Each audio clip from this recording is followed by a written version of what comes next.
ঘূর্ণিঝড়ের সবশেষ খবর জানাতে নোয়াখালী থেকে যোগ দিচ্ছেন সহকর্মী আকবর হোসেন সোহাগ এবং লক্ষ্মীপুর থেকে সাইদুল ইসলাম পাভেলও আমাদের সঙ্গে যুক্ত হবেন। আমরা নোয়াখালীতে আকবরের কাছে শুরুতে যাই। আকবর, ঘূর্ণিঝড় রিমালের কি প্রভাব নোয়াখালীতে দেখছেন? আপনি যেমনটা জানতে চাচ্ছেন, এখন থেকে আসলে জোয়ার প্রবল বেড়েছে এবং বাতাসের তীব্র গতি আসলে অনেক বেশি।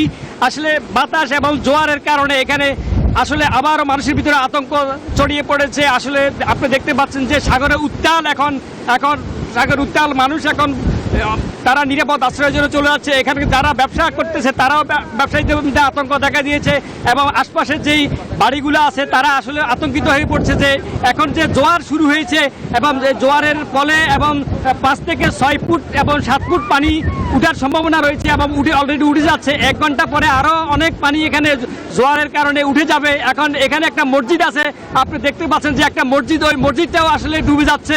আশপাশের যে দোকানগুলো আছে দোকানগুলো ডুবে যাচ্ছে। এখন এখানে আসলে সব মিলিয়ে এখানে নিম্নাঞ্চল, এখানে কোনো বেড়িবাঁধ নাই।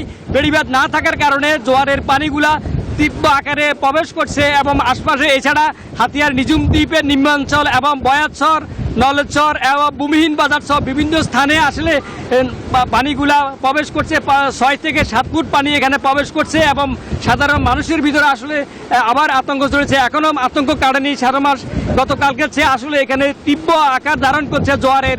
এই জোয়ারের ফলে আসলে মানুষ অনেক ভয় পাচ্ছে এবং আশপাশের যে মানুষগুলো আছে তারা গরু ছাগল সহ আর তারা সবগুলা নিয়ে আসলে খুবই ভয়াবহ মধ্যে আছে। তারা রাতে কি হয় আসলে এমন যদি পরিস্থিতি হতে থাকে তাহলে রাতে কি হয় এই নিয়ে তারা আসলে শঙ্কিত আছে। তো আমি এখানকার অনেক ব্যবসায়ী এবং স্থানীয় লোকদের সাথে আলাপ করছি যে তারা এখনও কিন্তু এই ঘটনা পরিস্থিতি সৃষ্টি হলেও তারা এখনও কিন্তু আশ্রয় কেন্দ্রে যায়নি।